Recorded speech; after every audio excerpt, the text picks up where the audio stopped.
हाँ जी दोस्तों, क्या हाल है, क्या हाल है, क्या हाल है। I hope you are all doing really really well. दोस्तों, ये एक बहुत ही इंपॉर्टेंट वीडियो है हर उस बच्चे के लिए जो मई 2025 का अपना एग्जाम लिखने वाला है। और आप लोग बहुत ही दुविधा में हो, कैसी पढ़ाई चल रही है, क्या चल रही है। बहुत सारे बच्चों का सवाल आ रहा है, सर मेरे को सिंगल ग्रुप लिखना चाहिए, बोथ ग्रुप लिखना चाहिए। सर बिल्कुल भी कॉन्फिडेंस नहीं आ रहा है। ऐसा लग रहा है जो पढ़ रहे हैं सारा चीज भूलते जा रहे हैं। सर लग रहा है प्रेपरेशन खत्म हो ही नहीं पाएगा। सर टेस्ट सीरीज भी लिखना है, क्या लिखना है, कैसे लिखना है, समझ ही नहीं आ रहा है। सर हमारी पढ़ाई नहीं हो रही है, हमारे दोस्तों की बहुत सारी पढ़ाई हो रही है, क्या हम ही गलत है? और सर बिल्कुल भी, और तो और सोने पे सुहागा ये है कि हमारा फोकस ही नहीं लग रहा है, हमारा मन ही नहीं लग रहा है। मतलब हम शायद पढ़ना चाहते हैं पर हमारे टारगेट्स ही नहीं अचीव हो रहे। सर तो इतने सारे उलझनों के साथ हम कहां से एग्जाम लिखने जाए, कहां से पढ़ाई करें और किस तरीके से पास होंगे? What do we do to make sure that मैं इसमें पास हो जाऊं सर? तो दोस्तों, सबसे पहले तो मैं आप लोगों को फॉर स्टार्टर्स एक चीज बताना चाहता हूं that everything that you are going through right now is a very normal part of this journey. आपके साथ ऐसा कुछ नया नहीं हो रहा है। आज तक जितने लाखों बच्चों ने ये एग्जाम लिखा है, ये लेवल लिखा है, हर किसी को इस प्रोसेस के थ्रू जाना पड़ता है। आप चाहे आपके दोस्तों से पूछ लो, किसी से भी पूछ लो, वो बताए या ना बताए, but everyone is going through this phase. This phase of self doubt is very real. इस समय पे अपने आप को ये बोलना कि अरे मैं तो एक बार में सीए क्लियर कर जाऊंगा, एक बार में एग्जाम क्लियर कर जाऊंगा, ये किसी की बस की बात नहीं है सर। इवन जब मेरा रिजल्ट आया था तो मैं रिजल्ट में सीए इंटरमीडिएट और सीए फाइनल दोनों एक बारी में पास हुआ, पर फिर भी रिजल्ट जब आया था मेरे को बिल्कुल भी कॉन्फिडेंस नहीं था कि मैं एक झटके में पास हो जाऊंगा। जो डर होता है ना फेलियर का, that is very real. But दोस्तों, अभी आपको कुछ चीजें समझनी है कि now it is high time. आपको ये समझना पड़ेगा कि अभी आप जो करोगे इसी से आपका रिजल्ट डिसाइड होगा।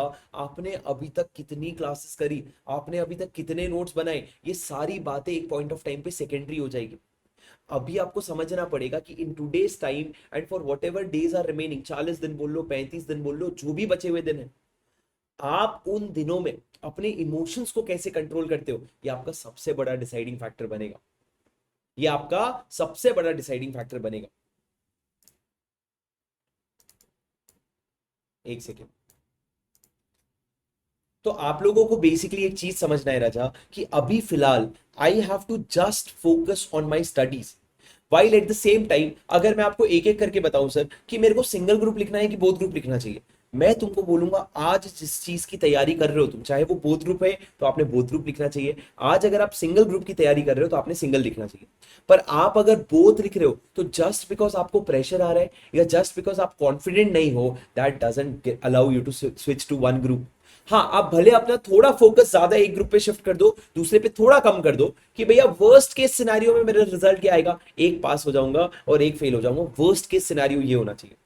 बट दोस्तों, आप लोगों ने लिखना बोथ ग्रुप चाहिए अगर आपने सोचा है, क्योंकि दोस्तों the concept of set of is very real. और आज के टाइम पे बच्चों को सेट ऑफ आ रहे हैं और वो उससे अच्छा स्कोर कर रहे हैं, तो आपको समझना पड़ेगा that concept of set of is real and I have to give both group. अगर मैंने यहां तक तैयारी करी। अब दोस्तों, बहुत सारे बच्चे कह रहे हैं सर मेरे को कॉन्फिडेंस नहीं आ रहा है। राजा, कॉन्फिडेंस आना भी नहीं चाहिए। जब कॉन्फिडेंस आता है ना तो पढ़ाई कम हो जाती है। तो आपको समझना पड़ेगा, here you should not be focusing on confidence but instead you should be focusing on what your hard work.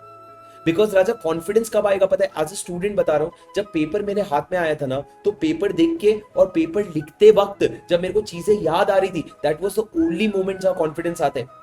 Exam hall enter करने के पहले मेरे को बार बार बोलना पड़ता था, अरे शुभम तू स्कॉलर आदमी है यार, तू कर लेगा, तू डर क्यों रहा है? मतलब आप सोचो, इस लेवल का फियर होता है, no matter how well prepared you are. Confidence, अगर आप में कॉन्फिडेंस है तो वो शायद सूडो कॉन्फिडेंस है, शायद फेक कॉन्फिडेंस है, शायद ओवर कॉन्फिडेंस है। Don't take it the wrong way. But confidence नहीं होना is a good sign in this journey at this point in time. आएगा सर कॉन्फिडेंस, मेहनत और करोगे ना तो कॉन्फिडेंस धीरे धीरे बढ़ता है, पर बढ़ता जरूर है। उसके बाद दोस्तों, सर मेरी प्रेपरेशन इनकम्प्लीट हुई है, तो अभी समय भी तो बचा है। अभी तक तुमने जो भी गलती करी उसको रखो ना किनारे में, अभी जो बचा हुआ समय है, आपके पास ये पता है आपके पास कितना समय है, आपको ये पता है आपके पास कितना सिलेबस है। अब आपको ये पता है कि सारी दुनिया गई भाड़ में, प्रैक्टिकली इतने समय में मैं कितना सिलेबस कर सकता हूं। मेरे को नहीं फर्क पड़ता दोस्त क्या कर रहे हैं, मेरे को नहीं फर्क पड़ता टीचर क्या बोल रहे हैं, मेरे को बस ये फर्क पड़ता है इतने समय में इतना ही हो सकता है, इससे ज्यादा नहीं हो सकता। तो ऊपर की छोड़ छोड़ दो ना चीजें। जो नुकसान हो गया अब उसके बारे में सोच के क्या फायदा, जो हाथ में है उसको तो संभाल ले। हाथ में कुछ बचे हुए दिन है सर, हाथ में कुछ बचा हुआ सिलेबस है, उन बचे हुए दिन में जितना मैक्सिमम सिलेबस कर सकते हैं वो करना आज हमारी जिम्मेदारी है। अगर हम अपने पुरानी गलतियों का बोझ लेकर के आज नई गलतियां कर रहे हैं ना, तो हम अच्छे सीए भी नहीं है, पता है। It is not a good decision, it is not a good business decision. तो आप लोगों ने अभी किधर फोकस करना चाहिए? On whatever you are left with. Sir क्या मैं टेस्ट लिखूं? बिल्कुल लिखो, आपके कंफर्ट के हिसाब से। सर कुछ बच्चे होते हैं 3-3 पेपर लिख देते एक एक सब्जेक्ट का, और मेरे जैसे बच्चे भी होते हैं सर जिसने 8 सब्जेक्ट थे हमारे, 4 सब्जेक्ट का टेस्ट लिखा, और वो 4 सब्जेक्ट भी वो जिसमें जिसमें मैं अनकंफर्टेबल था। बाकी 4 सब्जेक्ट जिसमें मैं कंफर्टेबल था नहीं लिखा क्योंकि टाइम नहीं हुआ। But that doesn't make me wrong, I made the best of जो भी मेरे से हो सकता था वो मैंने किया। तो सर अभी आप लोगों को समझना है कि चीजों को दिमाग से काम लो, अपने इमोशंस को बैक सीट में डालो, but at the same time sir पढ़ाई नहीं हो रही तो अपना ना पढ़ाई नहीं हो रही का एक ही तरीका है सर। आप लोग डर गए, आप लोग रिजल्ट का सोच रहे हो, but I will tell you there is a very beautiful part of this journey, and the beautiful part is trust. आज अगर आप डरने जाओगे ना रजा, आप सोचो क्या डर हो सकते हैं, मैं फेल हो जाऊंगा, मेरा दोस्त पास हो जाएगा। ये गलत नहीं है सोचना, साथ में पढ़ रहे हैं यार, साथ में पास होंगे। मैं नहीं चाहता मैं पास हो तू फेल हो, पर मैं ये भी नहीं चाहता मैं अकेले अकेले फेल हो जाऊं तू पास हो जाए, हम दोनों पास होंगे ना भाई। दूसरा सर आपके डर ये रह सकते हैं यार मैं आंसर लिखूंगा, एग्जामिनर मार्क्स नहीं दिया तो, फालतू चीजों के लिए मार्क्स काट लिया तो। सर ये सब तो हमारे हाथ में नहीं है ना। The only thing that you have in your hand is hard work and trust. Sir आज आप अपनी मेहनत पे फोकस करो, and I am telling you, you leave everything to God. You just have to trust the process. और मैं बता रहा हूं आप लोगों को, आज तक कोई ऐसा बंदा नहीं है जिसने मेहनत करी और फेल हुआ। सर हमने तो बहुत सारे बच्चे देखे। नहीं राजा, अगर मैं किसी 4 अटेम्प्ट वाले बच्चे से जब भी कभी बात करता हूँ, पहला अटेम्प्ट से लेके चौथे अटेम्प्ट तक अगर मैं उसके साथ हूँ, और जब वो पहले अटेम्प्ट में फेल होता है, बोलता है सर मैंने सब तो कर लिया, सेकेंड अटेम्प्ट में सब तो कर लिया, तीसरे अटेम्प्ट में सब तो कर लिया, चौथे अटेम्प्ट में जब वो एग्जाम लिख के आता है ना, वो बोलता है सर इस बार मैंने कुछ अलग किया है, इस बार सर मेरे पास इतना समय था ना, मैंने बहुत क्वेश्चन सॉल्व किए, हर वो कॉन्सेप्ट जो मैं छोड़ता था वो मैंने इस बार सॉल्व किया, इस बार मैंने सब्जेक्ट को जस्टिस किया, और उसके बाद जाकर के मैंने क्या लिखा, एग्जाम लिखा, तो वो पास भी हो जाता है। वो कभी ये नहीं बोलता कि अरे इससे अच्छा तो मैंने पहले अटेम्प्ट में पढ़ा था। नहीं sir. So the point that I'm trying to tell you here is, whatever you are feeling right now, I'm telling you as as a student that it is absolutely normal. On a daily basis, I interact with a lot of students, and it is very transparent that everyone feels the same way.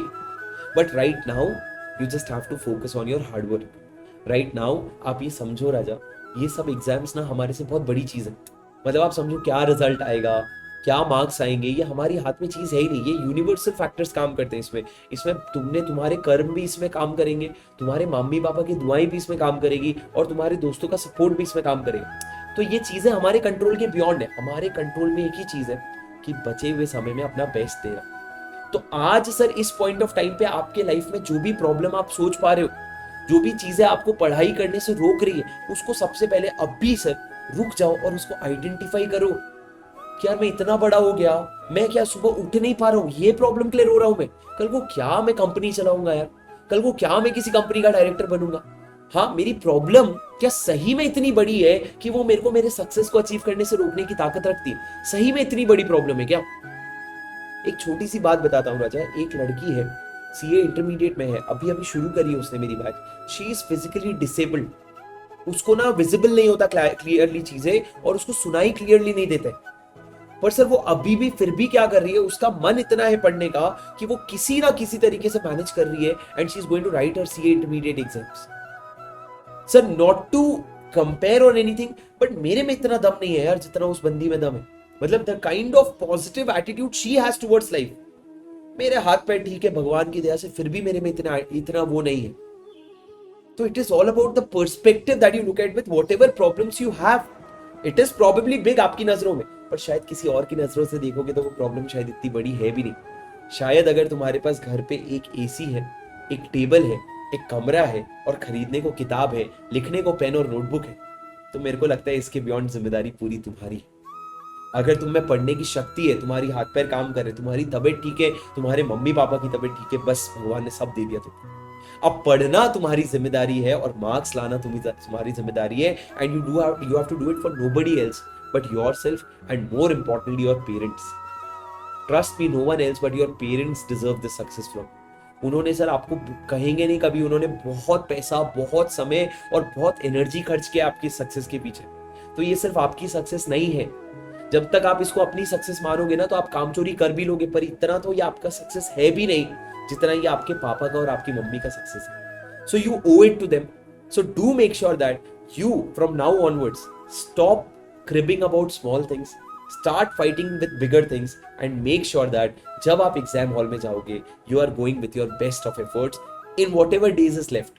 जितने दिन बचे हैं उसमें आप अपना best efforts दो और बाकी सब भगवान पे छोड़ दो और मम्मी की दुआई पे छोड़ दो। उनमें इतनी ताकत है ना राजा कि आपके खराब किस्मत को एकदम चमकता दमकता किस्मत बना देगी। उस पर भरोसा रखो और अपनी मेहनत करो, ठीक है राजा।